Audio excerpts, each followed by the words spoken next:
शकटं पंचहस्तेन दशहस्तेन वाजिनं हस्तिनं शतहस्तेन देश त्यागेन दुर्जनम। संत के घर संत गए तो रस की लूटा लूट, असंत के घर असंत गए तो फोकट माथाकूट। नमस्कार मित्र हो, मी जबरदस्त जीवन निर्मिती संकल्पक प्रदीप वरणकर। नाही भीती नाही टाइमपास, जबरदस्त जीवन घडवूया खास। मित्र हो, आजचं आपल्या जबरदस्त जीवनाचं प्रेरणादायी सूत्र आहे ते म्हणजे काही गोष्टींपासून आपण दूर राहता आलं पाहिजे, काही गोष्टी टाळता आल्या पाहिजेत, कोणत्या गोष्टी स्वीकाराव्या, कोणत्या गोष्टींच्या सहाय्यानं कोणत्या व्यक्तींच्या सोबत राहावं हे जसं जाणता आलं पाहिजे, तसंच कोणत्या गोष्टींना आणि कोणत्या व्यक्तींना टाळावं हे देखील आपल्याला जाणता आलं पाहिजे। या श्लोकात म्हटल्याप्रमाणे शकटं पंचहस्तेन दशहस्तेन वाजिनं, गाड्यांपासून 5 हात दूर राहावे, घोड्यापासून 10 हात दूर राहावे, हत्तींपासून 100 हात दूर राहिलं पाहिजे आणि जेथे दुर्जन असतील तेथे तर आपण आसपासही राहता कामा नये। वेळ प्रसंगी देश त्याग करावा लागला तरी चालेल, अशा प्रकारे वर्णन या श्लोकामध्ये केलेलं आहे। म्हणजेच दुर्जनांची संगती ही आपण टाळलीच पाहिजे, याच्यावर या श्लोकामध्ये जोर दिलेला दिसून येतो आणि हे तितकंच सत्य आहे मित्र हो।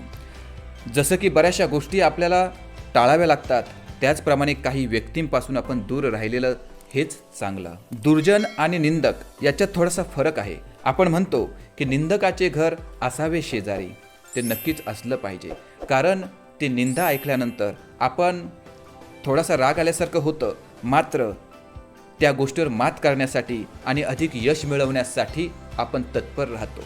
मात्र दुर्जन जे असतात, ह्या दुर्जनांच्या मनामध्ये नेहमीच इतरांविषयीची वेगळी नीती असते, एखाद्या वेळेस वाईट भावना असते, ते प्रत्येक गोष्टीमध्ये आपल्याला अडथळा आणताना दिसतात। आपण कोणताही विचार मांडला की त्याला ते विरोध करणारे दिसतात। काही जणांच्या मनामध्ये आपण म्हणतो ना की शरीरामध्ये किंवा रक्तामध्येच एक वेगळी गुर्मी असते, सतत भांडणतंटा करण्याची त्यांच्यामध्ये नेहमीच एखादा स्वभाव विशेष गुण असल्यासारखं आपल्याला नेहमीच वाटतो। मग अशा व्यक्तीशी आपण व्यवहार करणे टाळणे किंवा त्यांच्या सहवासातही न राहणे हेच उत्तम राहते। हाच एकमेव आणि उत्तम पर्याय आहे। दुर्जन व्यक्तींचे वेगवेगळे प्रकार आहेत। काही मुळातच वाईट प्रवृत्तीचे असतात, नेहमीच दुसऱ्यांना मागे खेचण्याचा प्रयत्न करतात, नेहमीच दुसऱ्यांचं वाईट चिंतणारे असतात। काही दुर्जन लोक असतात, हे नेहमी टीका करणारे असतात, नेहमी दोष पाहणारे असतात। हे काही अंशी निंदक याच्यामध्ये येऊ शकतात, कारण त्यांच्यातून आपण जिद्दीनं प्रेरणा घेऊन पुढे जाऊ शकतो। काही दुर्जन व्यक्ती ही नेहमी भांडणासाठी तत्पर असतात, घसा ओरडून शिरा ताणून ओरडणारे आणि भांडणारे असतात। काही दुर्जन हे केवळ राजकारणी असतात, प्रत्येक गोष्टीत राजकारण पाहत असतात, त्यात निव्वळ राजकारणापुरती राजकारण नसून ते आयुष्यभर एकमेकांना विरोधातच असतात आणि एकमेकांवर कुरघोड्या करण्याचाच ते प्रयत्न करतात। अशा गोष्टींमध्ये अशा व्यक्तींच्या सहवासात राहण्यापेक्षा आपण दूर राहिलेलंच कधीही उत्तम। आजूबाजूलाही राहण्यात काही अर्थ नाही, आपण खूप दूर यांच्यापासून राहता आलं पाहिजे, त्यांच्यापासून विशिष्ट अंतर आपल्याला ठेवता आलं पाहिजे। हाच आपल्या यशाच्या मार्गाने जाण्याचा उत्तम मार्ग ठरू शकतो। काही व्यक्ती या गर्विष्ठ असतात, काही नेहमी दुसऱ्यांचा द्वेष करणारे असतात, काही व्यक्ती या स्वतःला अनावश्यक प्रतिस्पर्धी मानतात, काही व्यक्ती या अल्पसंतुष्ट असतात, काही व्यक्ती या नेहमी अपुरेपणाच्या भावनेत जगत असतात। एखादी गोष्ट दुसऱ्यानं मिळवली तर ती आपल्याकडूनच जणू हिसकावून घेतलेली आहे, अशा प्रकारे ती वागताना दिसतात। मित्र हो, कोणत्या व्यक्तींचा सामना केला पाहिजे, कोणत्या व्यक्तींना टाळलं पाहिजे, कोणत्या गोष्टी सोबत आपण पुढे गेलं पाहिजे आणि कोणत्या गोष्टीपासून आपण दूर राहिलं पाहिजे, याचा साधक बाधक विचार करून दुर्जनांशी संगत न केलेलीच बरी, या दृष्टीनं तशी तजवीज आपल्याला करता आली पाहिजे। अगदी त्या व्यक्तीपासून दूर नाही जाता आलं तरी जास्तीत जास्त प्रसंग, जास्तीत जास्त सहवास त्यांचा टाळला पाहिजे। कुणासोबत आपण प्रतिस्पर्धा करावी, कुणासोबत आपण जिंकलं पाहिजे, कुणासोबत वाद घातला पाहिजे किंवा सरळ तो वाद टाळता येईल का,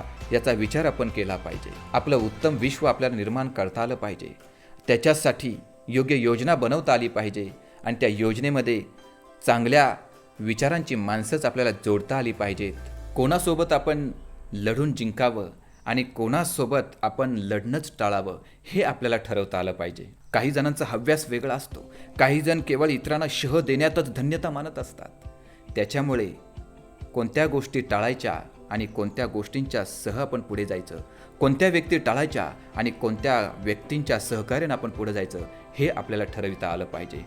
शकटं पंचहस्तेन दशहस्तेन वाजिनं हस्तिनं शतहस्तेन देश त्यागेन दुर्जनम. मित्र हो, कठीण असणारा हिरा देखील भुंग्याच्या सहवासाने भंगतो.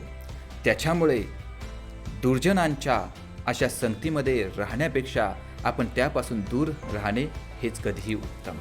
आणि म्हणूनच आपल्याला सुखानं, आनंदानं, सामर्थ्यानं आपल्या ध्येयाच्या दिशेने वाटचाल करावायची असेल आणि आपल्या जीवनाची खरी सार्थकता घडवायची असेल तर आपण चांगल्या व्यक्तींच्या सहकार्याने पुढे जाऊया आणि दुर्जनांची संगत टाळूया. सुसंगती सदा घडो आणि दुर्जन बाजूला पडो. अशा जबरदस्त जीवनाच्या आपणाला मनापासून शुभेच्छा. धन्यवाद.